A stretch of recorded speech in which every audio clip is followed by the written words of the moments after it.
vino para un plenario en el Colegio de Abogados y bueno, aprovechó la oportunidad para acercarse a nuestro local y hablar un poco de lo que él es referente, que es la defensa en los derechos del consumidor. Es presidente de la Comisión del Senado, Derechos del Consumidor. Es uno de los senadores más jóvenes, si no tengo mala memoria. Ahora el más joven. Bueno, es parte de lo que es el Frente Renovador en toda la provincia de Buenos Aires, la idea que queremos transmitir. Y realmente con la problemática que hemos vivido acá en la ciudad, que el juzgado de faltas número 2 ha estado un tiempo bastante parado por problemas políticos, por decisiones políticas innecesarias, y dejándolo a los consumidores sin su defensa propia ante las grandes empresas o ante los arrebatos que quieren cometer las mismas. Bueno, nos pareció muy importante que alguien que maneja el tema y que domina el tema muy bien pueda hacerse presente, darnos un panorama de cómo están las cosas en la provincia de Buenos Aires. Y bueno, preguntas en general no hay ningún problema, estamos todos acá presentes. Nos acompaña Diego López, que también estaba dentro del plenario, alguien que ya conocen de nuestro grupo integrante, y Cristina Viar, la otra pata dentro del Consejo del Frente Renovador. Así que gracias a todos y abierto lo que quieran. Albizu, precios, cuidados y defensa del consumidor es lo mismo, porque se intenta hacer parecer como que hay un sinónimo en estas cuestiones. ¿Están así? No. Ahora se llama precios cuidados, el año pasado se llamó mirar para cuidar. Son todas reacciones muy espasmódicas de intento o intento de, como uno dice habitualmente, tapar el sol con la mano, cuando el problema de fondo respecto a los precios y al aumento de precios es la inflación y el no tomar medidas con respecto al combate a la inflación. El problema no está en los 200 puntos que pueden acordar con grandes empresas, que después las terminan acusando de ser las especuladoras o las que generan el alza en los costos. Y quizá en algún punto, en alguna medida, pueda ser así, pero lo hacen con el caldo de cultivo que el propio gobierno genera por no atacar la principal problemática económica que tenemos hoy en el país, que es la inflación. Precios cuidados, como te decía, tiene 240 precios que tienen acuerdo sobre un total en cada supermercado, en cada punto de venta, que debe estar en los 10.000, en los 20.000 en unos casos, y en los que son hipermercados más cantidad de productos, o sea que es casi nula la incidencia que tiene.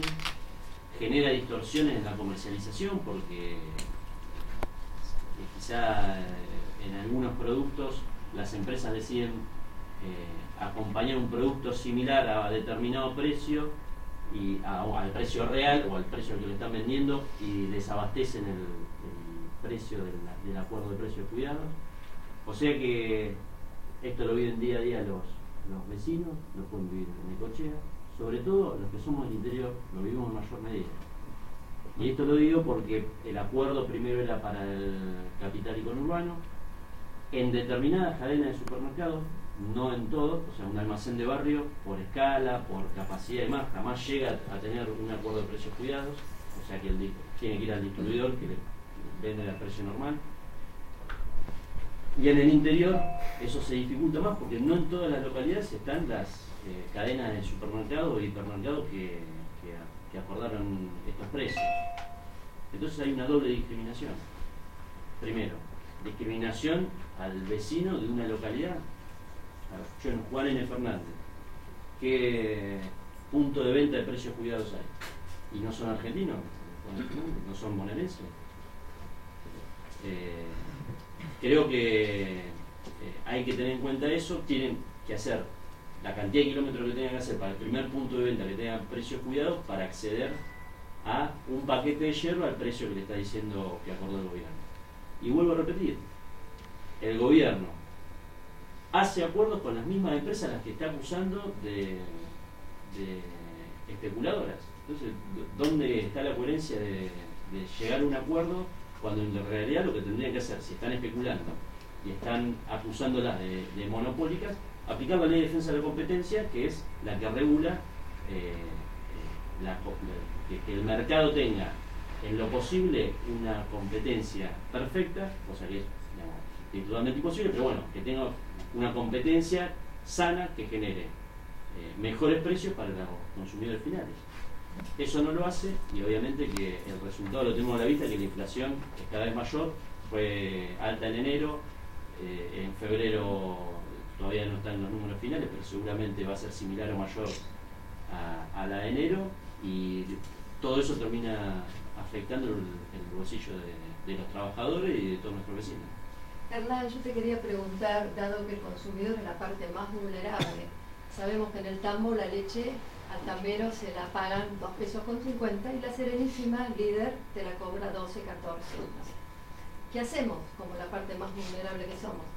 Justamente el lunes tuve una reunión con, en mi caso, con la Sociedad Rural de Trenquelauquen, donde uno de los planteos es el sector de carne y leche, muy importante. El sector lechero en nuestra zona todavía tiene una influencia mucho mayor porque estamos en una cuenca lechera,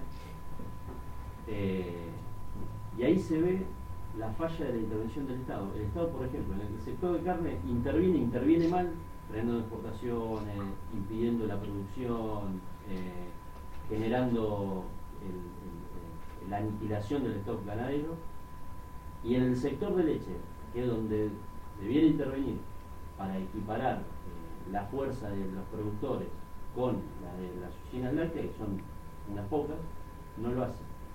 Y tenemos ese resultado.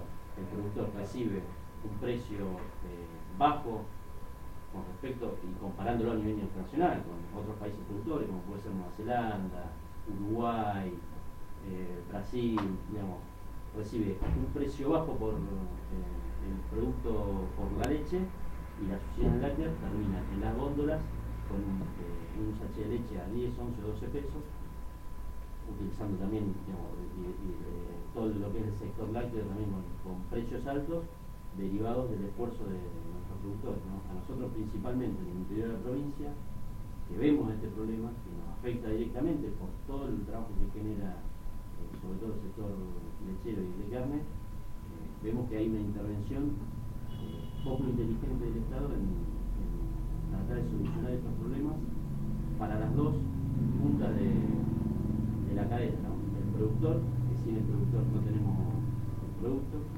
la materia prima, y el consumidor, que es el último eslabón desprotegido. En el sector lechero, los dos eslabones que están desprotegidos son el productor, el que tiene vaca, el que tiene tambo, y el consumidor, que recibe el precio alto y desmedido generado por sectores que, si bien no son monopólicos, sí hay una especie de oligopolio que perjudica al productor y al consumidor al mismo tiempo. En defensa del consumidor, ¿cuál debe ser la función para que estas distorsiones no se produzcan? ¿Tiene injerencia? El Estado Nacional tiene una ley, una herramienta, que es la Ley de Defensa de la Competencia, que, por ejemplo, para lo que es mercados oligopólicos, monopólicos, pueda llevar un control. Todavía no puso en funcionamiento, desde el nacimiento de la ley no se puso en funcionamiento el Tribunal de Defensa de la Competencia, que ahora en estas reacciones espasmódicas que nos tiene acostumbrado el Gobierno Nacional,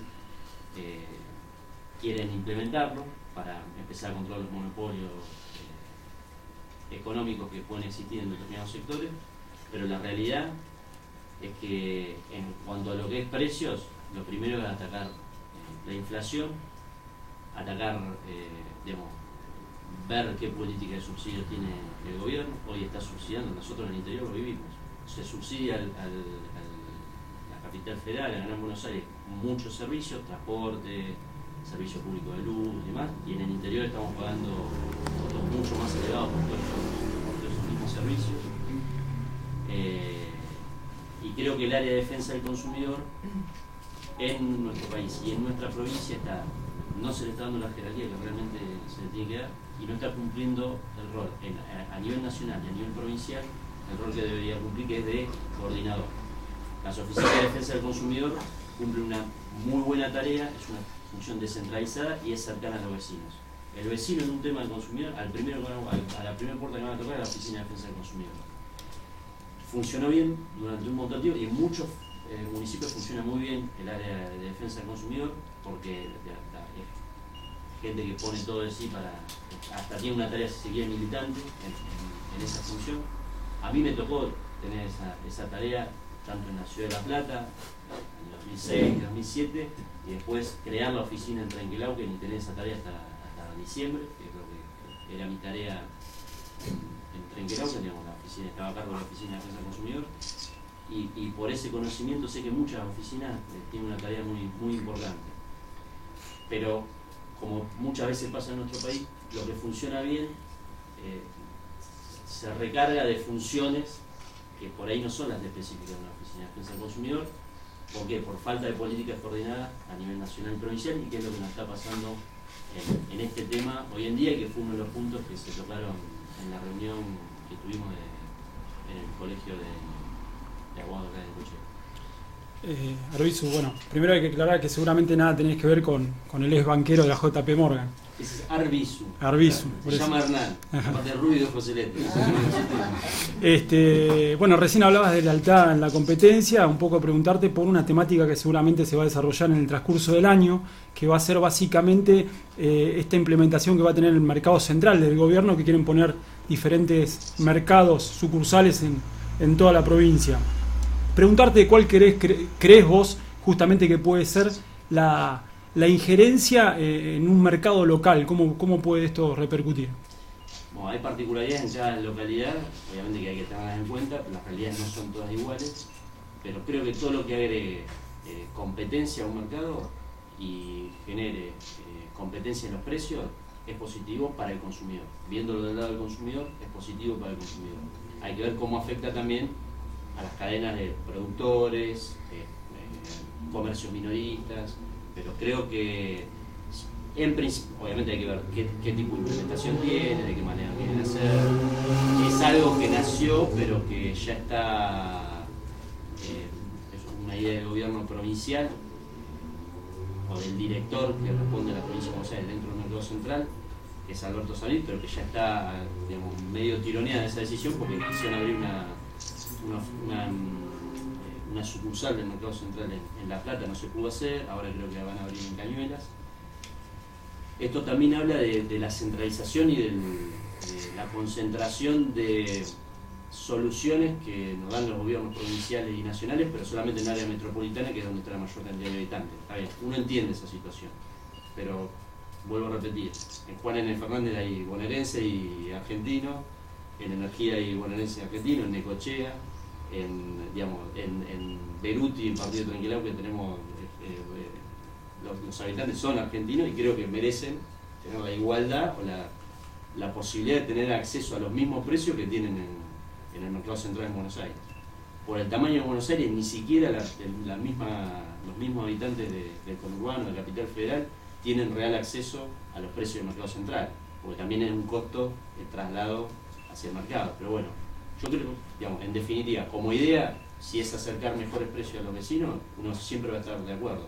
Hay que ver la implementación y obviamente las particularidades locales que pueden llegar a darse en cada caso.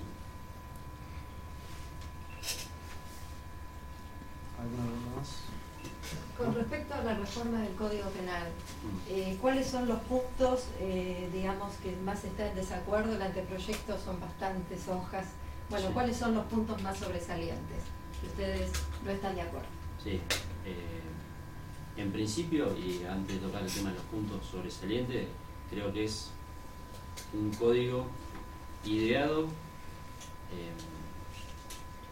en un laboratorio. O sea, no se tomó en cuenta la realidad que estamos viviendo para pensar el articulado del código. ¿Será medida de alguien? Bueno, hay alguna interpretación de eso. O sea, pero digamos, vamos a confiar en la buena fe de quienes lo hicieron, ¿no? Porque es muy subjetivo por ahí analizar si es a medida de uno o de otro. Lo que sí podemos decir es que ese proyecto de código en nuestro país es inaplicable porque generaría un caos. Quizá no tanto en el interior, que ya estamos empezando a sufrir delitos de mayor gravedad similares a lo que se sufren en grandes ciudades.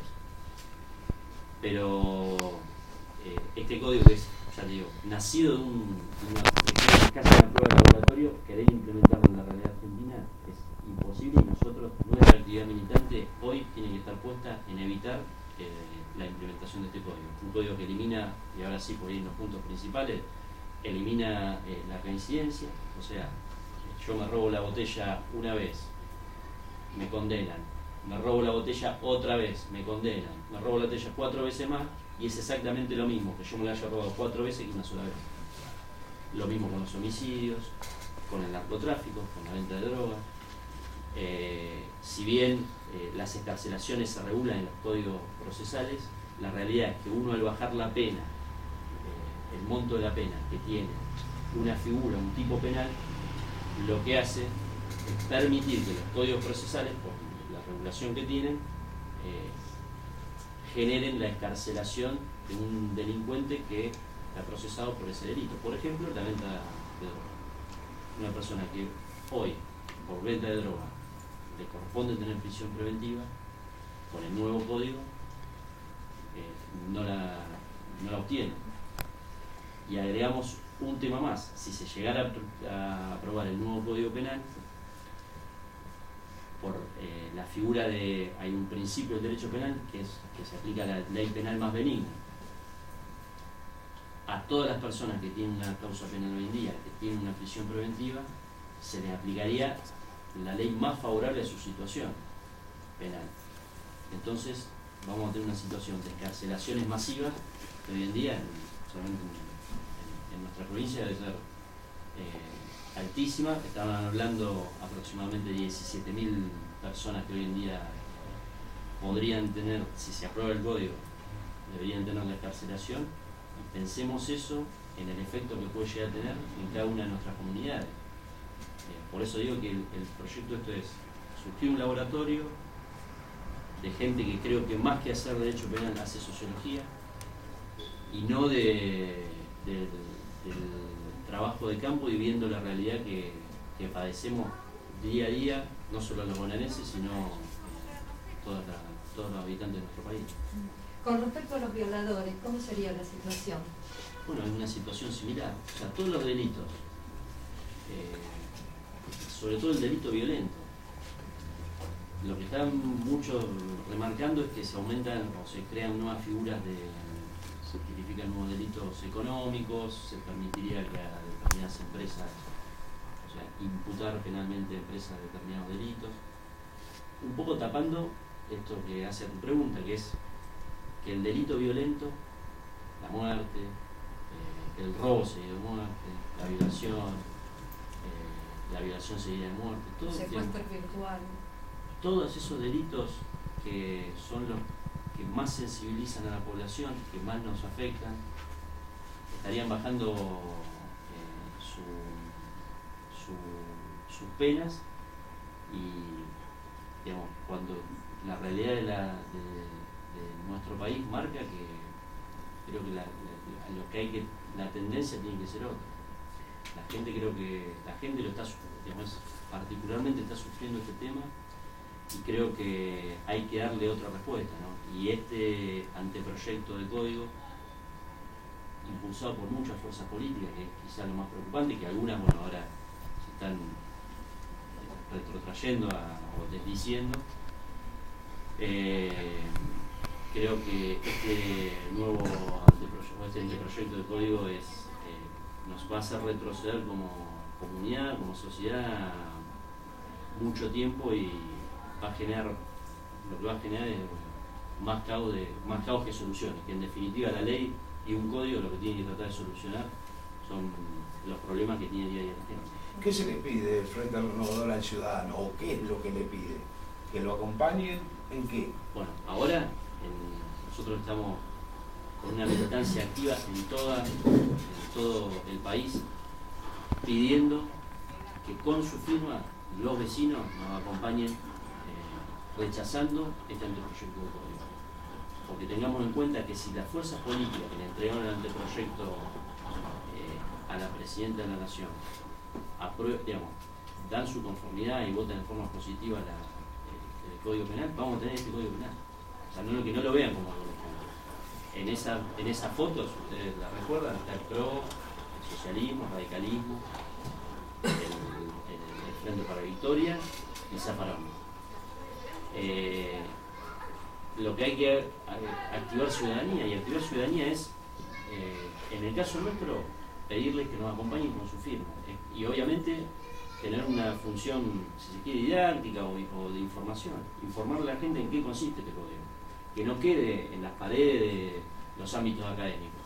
Porque ese ámbito académico hace como decía, un proyecto de laboratorio. Entonces lo que nosotros tenemos que lograr es llevar la información a nuestros vecinos activamente y activamente pedirles, obviamente, exponerles cuál es nuestra postura, que es esta que estamos diciendo, de negativa hacia el código, y pedirles que nos acompañen en esa negativa para que este código penal, que más que garantista es abolicionista, porque la tendencia de abolir las penas no vea, digamos, no sea aprobado y que podamos pensar en otro tipo de ley penal para nuestro país. Si bien la recolección de firmas no tiene un peso, digamos, legal, pero sí una resistencia social, ¿eso es lo que usted considera que va a ser fuerte a la hora de aprobar o no esto? Yo creo que lo de la cuestión legal es discutible, pero creo que sí, yo confío mucho en la generación de ciudadanía, y creo que esto es generar ciudadanía también. Digamos, que la gente se pueda expresar con su nombre, con su firma, explicando, digamos, que dé su opinión de esta manera. Que son también la forma de democracia semidirecta que también la garantiza nuestra Constitución Nacional. Nuestra Constitución Nacional dice que no se puede someter a consulta popular el tema del derecho penal, tributario, política exterior, bueno, determinadas cuestiones que hacen a la regulación legal. Lo que no dice la consulta popular es decir, bueno, proponemos tal ley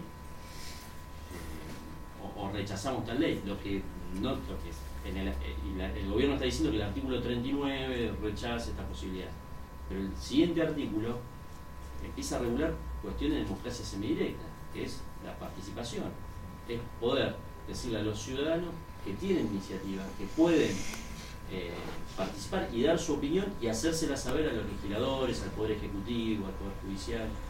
Y creo que esta campaña de recolección de firmas es importante por eso, para que la gente pueda hacer escuchar su voz si está de acuerdo o no con el planteo del gobierno nacional de impulsar este Código Penal, ¿no?